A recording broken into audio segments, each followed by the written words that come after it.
Hello, and a big welcome to all of our listeners back here today for Sustainability Street. And thank you for tuning into this podcast. My name's Becky Toll, Managing Director of Crowbury Consulting, and I'm here today to discuss the inclusion of LGBTQIA people within sustainability and why it's needed. And we're recording this during the LGBT History Month.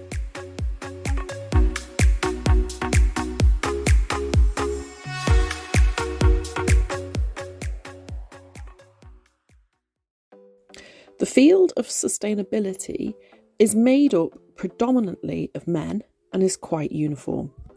However, the inclusion of those from the LGBTQIA community offers fresh perspectives on what problems need to be addressed while simultaneously fighting the climate crisis and delivering more broadly on all issues contained within sustainability.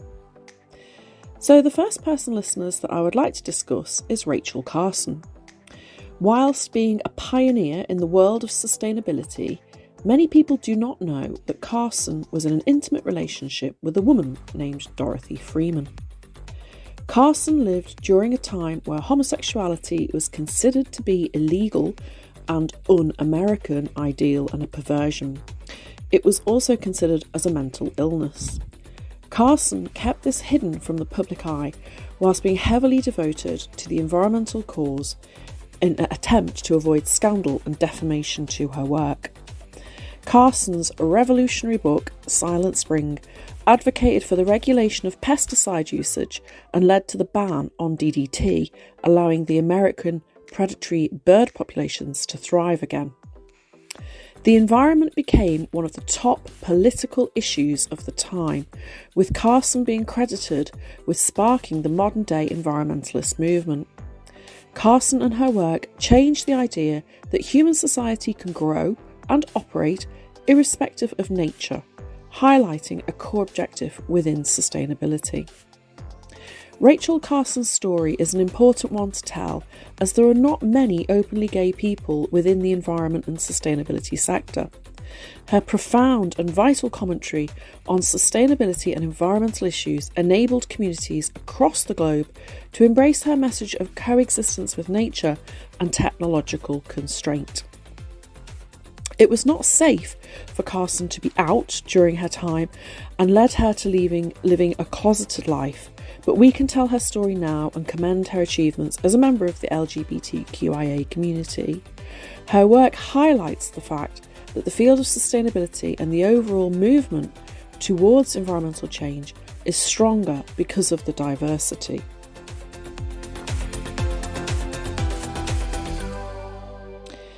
Another person that is involved in sustainability is Brady. Their work in partnership with the team at Our Climate Voices highlights the importance of youth involvement in climate science and climate justice from a first-person narrative.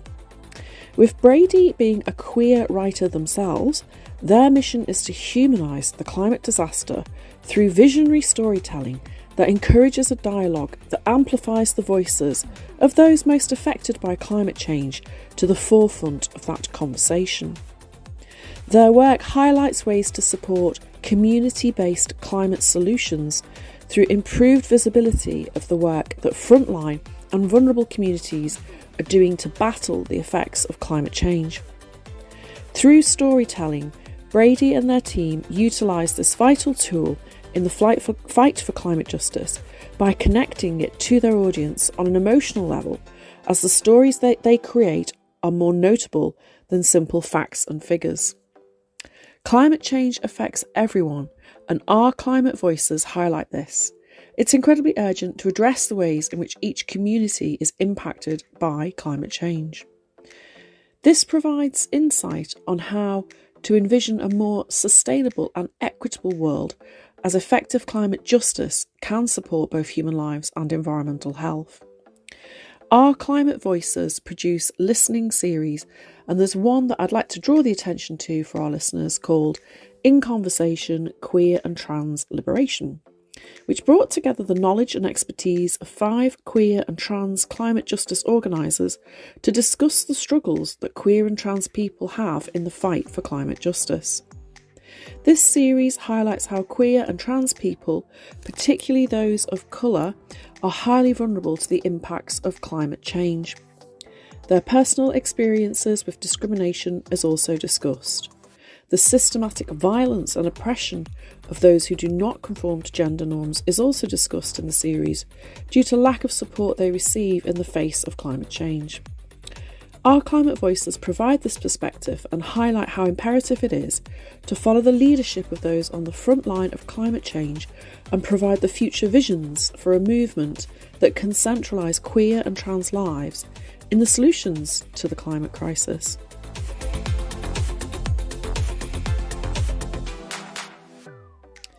The third person that I'd like to discuss in this podcast instalment is an environmental drag queen named Pattygonia. Pattygonia, whose name is a play on the outdoor wear brand Pattygonia, brings bold statements to their drag artistry about representing the planet. Their costumes are largely made out of recycled waste, and Patty states that their love of drag and the outdoors has always been one and the same. As drag has its roots in social justice, Pattygonia always honours this whilst fighting for environmental justice. They wish to dismantle the heteronormativity surrounding outdoor activities like mountain climbing and hiking, which is primarily straight male dominated.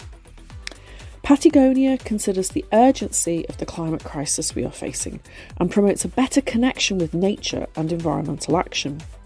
They wish to encourage others to heighten this connection, so as a species we are better equipped to fight against the climate crisis and advocate for change. To overcome the hyper and sometimes toxic masculinity surrounding the outdoors, as of 2021, Pattygonia has revealed 14 fully funded scholarships for LGBTQIA+ youth to attend a 14-day backpacking course exploring the wilderness of Utah, USA. They believe that it is important that the barriers towards marginalised people enjoying the outdoors and understanding climate change are eliminated. Pattygonia uses their platform to challenge the conventional representations of what a climate activist looks like, bringing members of the LGBTQ+ community and allies together for outdoor gatherings, creating safe and inclusive communities for people who love nature and who are committed to protecting it.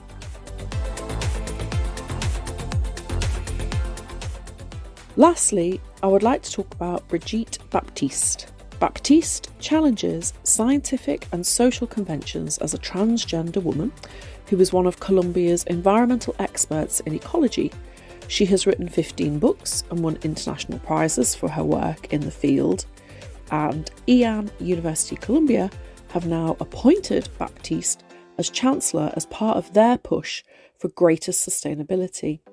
She was also one of the scientists who founded the Humboldt Institute, the leading biodiversity research centre in Colombia, where she was a director for 8 years. In a country where destruction from deforestation, land grab and illegal farming is apparent, Baptiste's expertise in ecology is vastly important. However, as a transgender woman and an environmentalist, she faces threats in Colombia. A shocking statistic, listeners, is that between 2019 and 2020 in Colombia, 448 LGBT people suffered acts of violence, including murder and police brutality in Colombia. Before her transition, her work and achievements were still apparent, with a master's degree, doctorate, co-founding and directing a non-profit, and served on several academic boards. However, since her transition, she feels as if maybe the issue of gender allows for questions of legitimacy surrounding her work. She does recognise that other trans women may not have had the same experience as her, as she has already had credibility within the field prior to her transition. However, she is hopeful that with more acceptance reform, others will experience the same success as her, as we all wish this to happen as well. As a highly charismatic speaker and LGBTQ+ activist, Baptiste raises awareness that cultural diversity is part of nature's diversity. She challenges the social norms surrounding heteronormativity and heterosexuality within scientific fields, whilst highlighting the relationship between nature and the queer to challenge social norms. She has a TED Talk titled Nothing More Queer Than Nature, which is really inspiring and promotes this ideology that nature is as diverse as people and culture, although contributing to socio-ecosystems to highlight an integrated approach to nature and society. And I would recommend to all of our listeners to go and check out that TED Talk. We'll put the link below. There is a nice tie-in here between the inclusion of the LGBTQ+ people with the United Nations Sustainable Development Goals. All over the world, LGBT communities face lower incomes, poor health, less access to education. The current inclusion is considered unacceptable by Stonewall, a large LGBTQ+ charity. Charities such as Stonewall are calling for governments and development organisations across the globe to keep their promises and ensure that the problems that LGBTQ+ people face globally and the solutions to these problems are accounted for in their responses to the SDGs. Stonewall have produced a short guide to demonstrate some of the ways LGBT equality can be achieved, whilst highlighting the challenges faced by the LGBTQ+ communities across the globe. Stonewall have developed a guide for the UN Sustainable Development Goals and LGBT inclusion to highlight the struggles faced by members of the LGBTQ+ community in terms of the UN SDGs, but also highlight the actions that could resolve these struggles for better inclusivity.